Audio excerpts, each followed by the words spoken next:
নমস্কাৰ সকলোকে স্বাগতম জনাইছোঁ মোৰ YouTube channel times Assam news লৈ। আজি ভিডিঅ'টো আমাৰ অংগনবাড়ী কৰ্মী সহায়িকা বাইদেউসকলৰ বাবে এটা খুবেই জৰুৰী এটা বিষয় লৈ আলোচনা কৰিব ওলাইছোঁ। আজিৰ ভিডিঅ'টোত মই ক'ম চিটু আৰু অংগনবাড়ী কৰ্মী সহায়িকাৰ মাজৰ যি কথা। এইবাৰ চিটুৰ লগত অংগনবাড়ী কৰ্মী সহায়িকাই নাথাকে বুলি প্ৰশ্ন উত্থাপন হৈছে। মেইন কথাটো হৈছে অংগনবাড়ী কৰ্মী সহায়িকাৰ মাননি বৃদ্ধি নহয়। কিয় বৃদ্ধি নহয় অংগনবাড়ী কৰ্মী সহায়িকাৰ মাননি? আপোনালোকে নিশ্চয় জানে CI2ৰ লগত ৰাজ্যৰ হাজাৰ হাজাৰ অংগনবাড়ী কৰ্মী সহায়িকা একত্ৰিত হৈ আছিল আৰু ইয়াৰ পিছত যি আন্দোলন হ'ল চেণ্ট্ৰেল ইণ্ডিয়ান অফ ট্ৰেড ইউনিয়নৰ লগত এটা কথাত মিল নথকা হ'ল যে অসমৰ মুখ্যমন্ত্ৰী কৈছে বামপন্থী বা চিটু বা CPIMৰ যি দল তাৰ লগত থাকিলে অংগনবাড়ী কৰ্মী সহায়িকাৰ মাননি বৃদ্ধি নহয় আৰু আপোনালোকে ওলাই আহক। আৰু চিটুৰ লগত থাকিলে আপোনালোকে চাকৰি হেৰুৱাবলগীয়া হ'ব পাৰে। ইয়াৰ দ্বাৰা এটা কথা স্পষ্ট হৈছে যে অংগনবাড়ী কৰ্মী সহায়িকাৰ মাননি বৃদ্ধি নাপায়। কিয় কৈছোঁ মই এই কথা? কাৰণ অসমৰ মুখ্যমন্ত্ৰী এই কথা কোৱাৰ পিছতেই লাগিল আচল খেলখনত কি হৈছে আচল কথাটো মই আপোনালোকক কৈ আছোঁ। অসম ৰাজ্যিক অংগনবাড়ী কৰ্মী সহায়িকা সন্থাৰ পৰা 2-3টা বা 4টা ডিভাইড হৈ গ'ল আৰু ডিভাইড হৈ পুনৰ নিজেকৈ এটা সন্থা গঠন কৰিলে আৰু এইবাৰ কোনো জিলা ৱাইজ বা কোনো প্ৰজেক্ট ৱাইজ নতুন সন্থা গঠন কৰি আছে। ইয়াৰ দ্বাৰা আপোনালোকে ভাবেনে যে ঐক্যতা নথকা কোনো সংগঠনে বা কোনো কৰ্মীয়ে বা কোনো কৰ্মচাৰীয়ে তেওঁলোকৰ প্ৰাপ্য আদায় কৰিব পাৰিব? যদি ভাবে তেন্তে কমেণ্ট ছেকশ্যনত লিখক। যিহেতু ঐক্য নাই কেতিয়াও বৃদ্ধি নাপায় মাননি।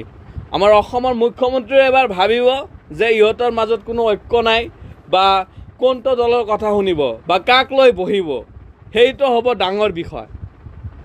আপোনালোকে চিন্তা কৰি আপোনালোকে এটা কমেণ্ট মাৰি ক'বচোন। মই আপোনালোকক আচল খবৰটো দিম। ইয়াৰ আগতে মই কথাখিনি যুক্তিপূৰ্ণ কথাখিনি আপোনালোকৰ আগত মই দাঙি ধৰিছোঁ। এয়া হৈছে যে অংগনবাড়ীৰ যি প্ৰাপ্য ৰাজ্যৰ হাজাৰ হাজাৰ অংগনবাড়ী কৰ্মী সহায়িকাই আজি কেইবাদিন ধৰি অৰ্থাৎ প্ৰায় 2মান বছৰ ধৰি ধাৰাবাহিক ষ্ট্ৰাইক বা আন্দোলন চলাই আছে, কিন্তু সেই আন্দোলনৰ ফলত কোনো ফল ইতিমধ্যে পৰিলক্ষিত হোৱা নাই। আৰু অসম চৰকাৰে কোৱা মতে CI2ৰ লগত থাকিলে অংগনবাড়ী মাননি বৃদ্ধি নাপায়। আপোনালোকে এটা বস্তু নিশ্চয় সকলোৱে জানে, চিটু এটা কেন্দ্ৰীয় এটা ইউনিয়ন অৰ্থাৎ সন্থা আৰু এই চিটুৱে আন্দামান নিকোবৰকে আদিকে ধৰি যি আমাৰ কেন্দ্ৰীয় শাসিত যি অঞ্চল আছে বা বেলেগ ষ্টেট আছে সেই ষ্টেটসমূহত একেৰাহে ধৰ্ণা কাৰ্যসূচী প্ৰদৰ্শন কৰি অংগনবাড়ী মাননি বৃদ্ধি কৰাব পাৰিছিলে। আৰু এইবাৰ আমাৰ অসমৰ মুখ্যমন্ত্ৰীৰ যি ভাষ্য এয়া খুবেই লজ্জাজনক এটা ভাষ্য যে CI2ৰ লগত থাকিলে অংগনবাড়ী মাননি বৃদ্ধি নাপায় আৰু চাকৰিও হেৰুৱাবলগীয়া হ'ব পাৰে।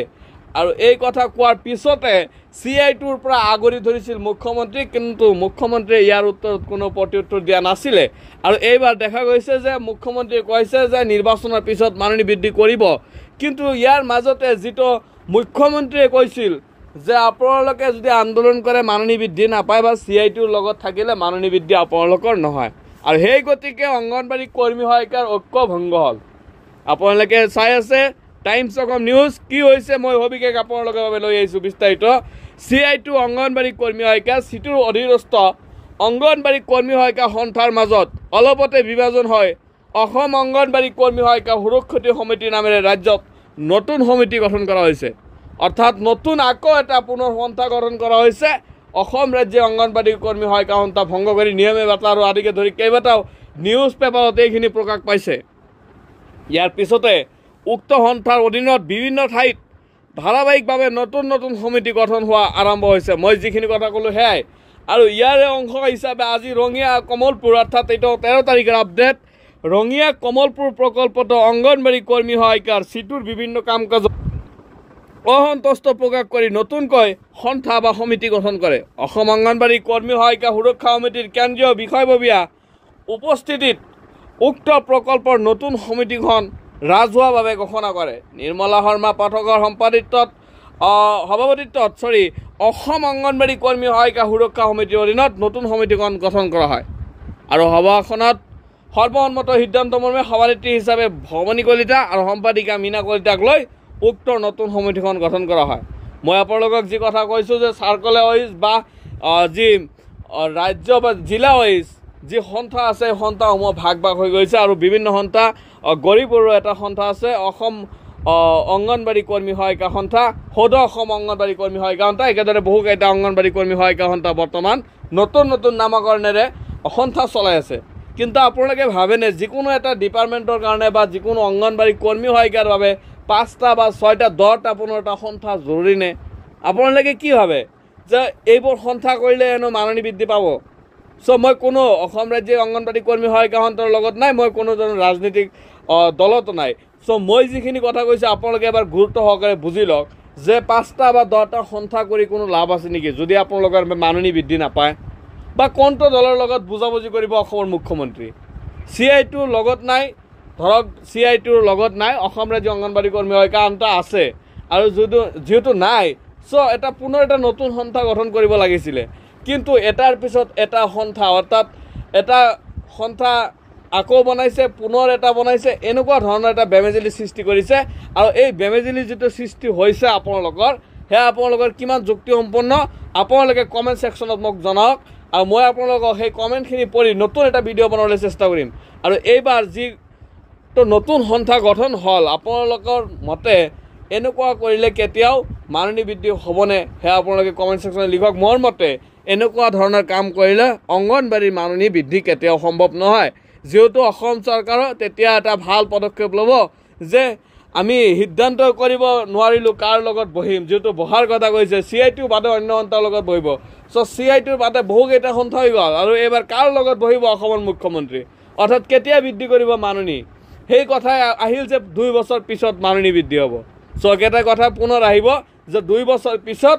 অংগনবাড়ী কৰ্মী সহায়িকাৰ মাননি বৃদ্ধি হ'ব মই আপোনালোকক কোনো ধৰণৰ টাৰ্গেট কৰি বা সন্থা বনাইছে এনেকুৱা ধৰণৰ কথা কোৱা নাই কিন্তু আপোনালোকে ভাবক যদিহে কোনো এটা ঐক্য বা এনাজৰি যদি আপোনালোকে ৰক্ষা কৰিব পাৰে তেনে ক্ষেত্ৰত আপোনালোকে ঐক্যতাৰে মাননিখিনি বঢ়াই ল'ব পাৰিব বা মুখ্যমন্ত্ৰীক হেঁচা প্ৰয়োগ কৰি বা মুখ্যমন্ত্ৰীক কৰজৰে দাবী জনাই বা আন্দোলন কৰি আপোনালোকে মাননি বৃদ্ধি কৰিব পাৰিব কিন্তু এনেকুৱা ধৰণে আপোনালোকে যদি সন্থা বনাই যায় আপোনালোকৰ মাননি বৃদ্ধি মোৰ মতে সম্ভৱপৰ নহয় সো আজি ভিডিঅ' ইমানে আছিল ভিডিঅ'টো যদি মই কিবা ভুল কৈছো মোক ক্ষমাৰ মাৰ্জনাৰে চাব আৰু ভিডিঅ'টো আপোনালোকে যিমান পাৰে সিমান বেছি লাইক কৰি যাব আৰু যদি বেয়া পায় ডিসলাইক কৰি দিব আৰু যিমান পাৰে সিমান বেছি শ্বেয়াৰ কৰি দিয়ক যাতে আপোনালোকৰ এইখিনি গুৰুত্বপূৰ্ণ মতামত বা যিখিনি মই মতামত আপোনালোকৰ সন্মুখত আগবঢ়ালো আজি নিউজ পেপাৰখন চাই আপোনালোকে ভিডিঅ'টো প্ৰচুৰ পৰিমাণে শ্বেয়াৰ কৰি দিয়ক যাতে অন্য বাইদেউসকলে এইখিনি কথাই জানিব পাৰে যে